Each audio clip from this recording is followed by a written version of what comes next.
Yep, that's right. Tonight we're live from Hammond, Louisiana, watching St. Thomas Aquinas and Riverside Academy. We're just right down the road last week in Ponchatoula, and Coach Selfo said, hey, we're winning in Hammond. And I know he meant that it was Southeastern, but we said, well, let's go to Hammond this week and watch a game. So that's why we're here.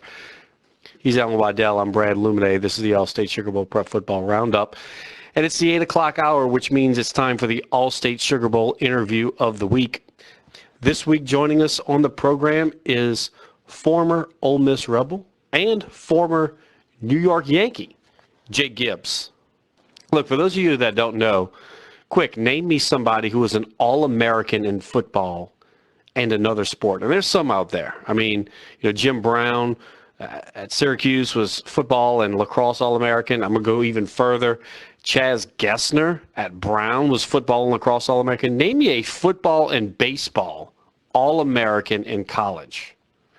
I got you one, Jake Gibbs. He was an All-American at Ole Miss in baseball. He was an All-American at Ole Miss in football. This guy has had a life and a career that most of us could only dream about. Being a two-time All-American, playing professional baseball for the New York Yankees, and then coaching professional baseball and also coaching college baseball. We'll get to all that in a bit. But all right, Jake, thanks so much for joining us on the program tonight. We're really glad to have you be a part of it. I'm glad to be here and talk to you, Brad. All right, so for those of you that don't know, look, Jake actually played in not one but two Sugar Bowls, was the MVP of one of those. So, Jake, since Allstate Sugar Bowl is our banner sponsor, why don't you just give our listeners, is there any one fond memory that you have or anything that sticks out from your Sugar Bowl experience? Well, it was just fun to go down first time, and after the 59 team, a rematch game against LSU. It was a packed house. I think we had 85,000 people up in the stands, and it was a great atmosphere, a lot of fun, and we had a great game against LSU. I remember that. And then the next year we played in the Sugar Bowl against Rice, and we had an outstanding team, and I'm trying to think this baseball player, that Dizzy Dean came in, and you Coach thought Dizzy Dean came in our locker room before the game time, and Dizzy gave a pep talk to us, and that was thought, because I was a baseball player too, and kept up with Dizzy when Dizzy and Paul, his brother, was great pitchers for St. Louis. And that was a treat to hear, just see Dizzy. He was a big fella. And he came in doing all that partner stuff. Partner, you got to do this. Partner, you got to do that. And it was really impressive to hear a guy who pitched and on TV calling games be in our locker room for the game time. That was fun.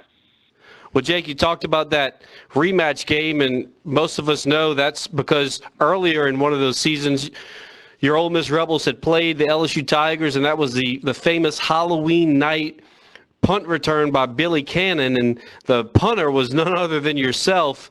And what I was told is after that actual game, over the years, you and Billy became friends, and I heard that a few years ago you challenged him to a redo because you thought you'd get him on the tackle. Is that right? Well, what happened was Billy and I did become good friends. We a lot of times together on certain events.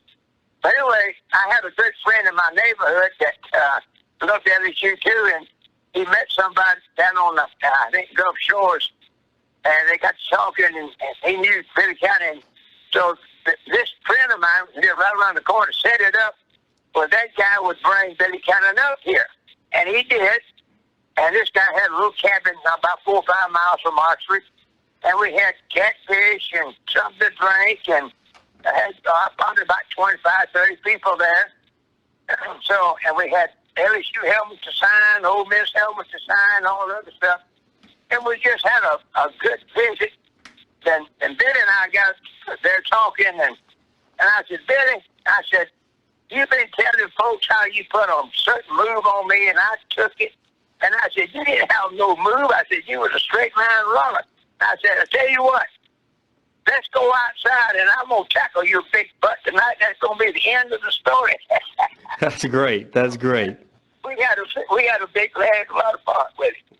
That's great. Well, look, after you finish off your career at Ole Miss, being not only an All-American in football, but an All-American in baseball as well, which is basically unheard of, had a chance to play for the Philadelphia Eagles, but then you get a call from the New York Yankees with Mickey Mantle, Whitey Ford, Yogi Berra, and I'm guessing that's just a call that you can't say no to, right?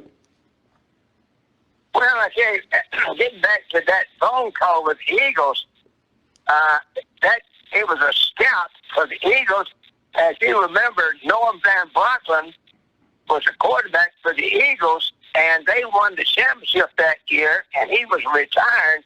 So this scout called me and said, we are thinking about making you our number one draft choice. How you feel about that? I said, well, that's exciting. I feel good about it. But I said, I'm going to just be honest with you. I'm not going to make a decision about football until I get through playing my last spring of baseball. And he said, baseball?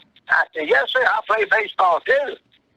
And before he hung up, I went from a number one draft choice to maybe somewhere down the line. Yeah. I mean, that was a phone call. And to have the opportunity to go to the Yankees, be a part of that organization, and after you finish your career with the Yankees, you then, revive yet another career. You go back to Ole Miss, and you get a chance to coach the baseball team and retire at Ole Miss as the winningest coach in Ole Miss history. I mean, how do you keep doing that? Well, I tell you what, it was a pleasure. If you like baseball, which I did ever since I was probably 12 years old, used to dream about it. Playing one day in the big leagues, and then you go to college. When I signed football to go to Ole Miss, I was probably 5'10", 160 at the most, and I wasn't really sure. I had been hurt 2 years in a row in high school football, broke ankle and stuff, and a broke nose. I knew I could play baseball, but I wasn't sure about football, so I had it understood with the Ole Miss coach, Buster Poole, worked down territory. He was responsible for people in that territory. And I told him, I said, I'll sign if you promise me that I'll have a baseball scholarship in case I get hurt in football or I don't make it in football. You put me on a baseball scholarship. He said, I agree to that. So that was a fully understanding before I signed Ole Miss. I had the right to play both sports. And that's all else because I love baseball, and I always thought that was, if I had a chance to go for baseball, I would go. And at that time, there was no draft, so I had a right to choose which team I wanted to go with. And I chose the Yankees because of their history, their tradition, and they winning. And at Ole Miss, we won. In baseball, we won 2 years back-to-back SEC championship, 59 and 60. So, you get used to winning, you want to play for a winner. And the Yankees was always a winner. They won 5 straight World Series in a row at one time. So they had the history, the tradition, and they just, when you go put on a Yankee pinstripe, those Yankee fans expect you to play good. But it was a lot of fun playing. I have 11 years in the organization, and actually wanted to stay up there a little longer, but Ole Miss called, and Coach Swayze was going to retire in July of 71, and Billy Kennard wanted me to come back and be his football recruiter. Then it worked out that I said, well, I'm not leaving baseball. And he said, well, you can recruit football and coach baseball too. I said, made a deal. And I took my 3 boys, my wife, and that my season was over in 71 and came to Ole Miss. Well, I mean, Jake, look, they say cats have 9 lives, but to have one of your life is amazing. To have gone through everything, a double All-American, playing professional baseball for the New York Yankees, with the likes of the Mickey Mantles and Yogi Berras, Whitey Fords, then going back home and coaching a winning program with Ole Miss in baseball, and then after that, as if that life wasn't enough, you go back and coach for George Steinbrenner and even have the chance in the Yankees farm system to coach the greats Mariano Rivera and Derek Jeter. What was that like to end your career like that? Well, it was a lot of fun. It was different in college baseball than it is in professional baseball. And, if you have disciplinary problems in college, you'd have to get the kid up at 5 o'clock in the morning and run him down in the stadium. But in pro baseball, I know the Yankees teaching the discipline part of it. If they didn't run hard, you just find them. You get in his pocketbook. And I found out that was the difference. Guys that's playing baseball for a living, the guys that I had at Tampa in the Florida State League, most of them was only making like $1,200 a month. So they couldn't afford any fines. And they knew if they didn't run hard, and the Yankees encouraged that, if they didn't hustle, find their butt and make them hustle. So they understood that that's the difference. But it was a lot of fun. And, of course, having Jeter, he was like a 19-year-old kid at that time. But he was smart. He was intelligent. He understood baseball. And I had him for 3 months in '94.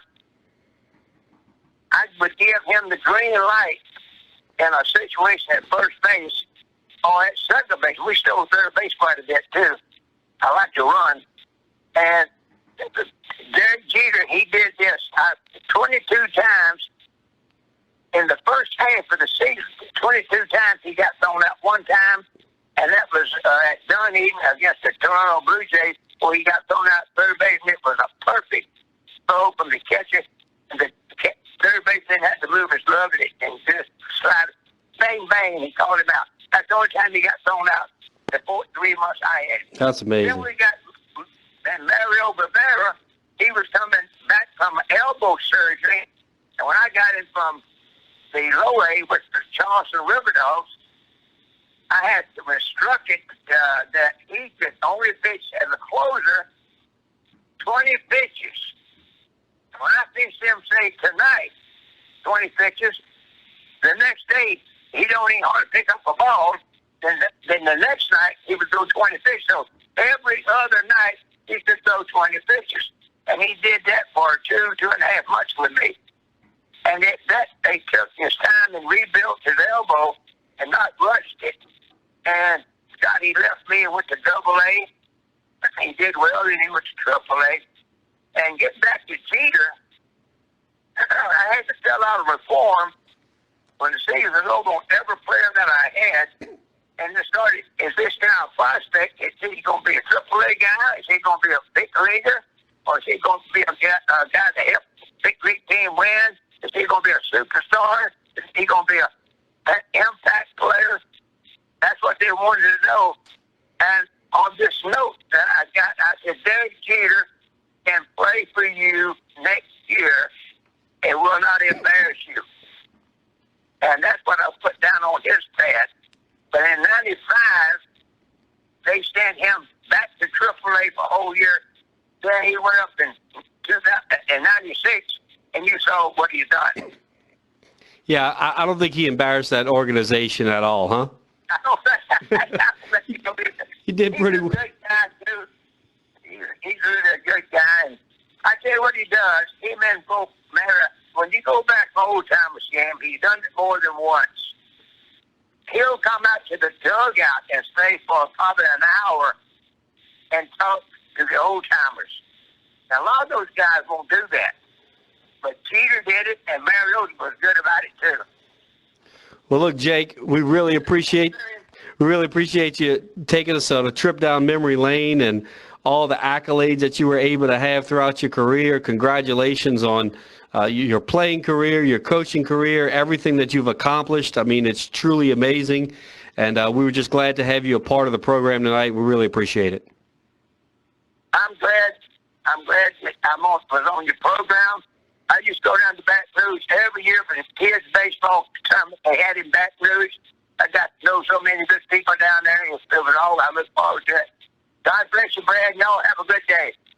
There you go. That's Jake Gibbs. He's Alan Waddell. I'm the Esquire Brad Luminate. Don't touch the dial. We'll be back with more reports, more scores, and more coaches here on the Allstate Sugar Bowl Prep Football Roundup on WWL.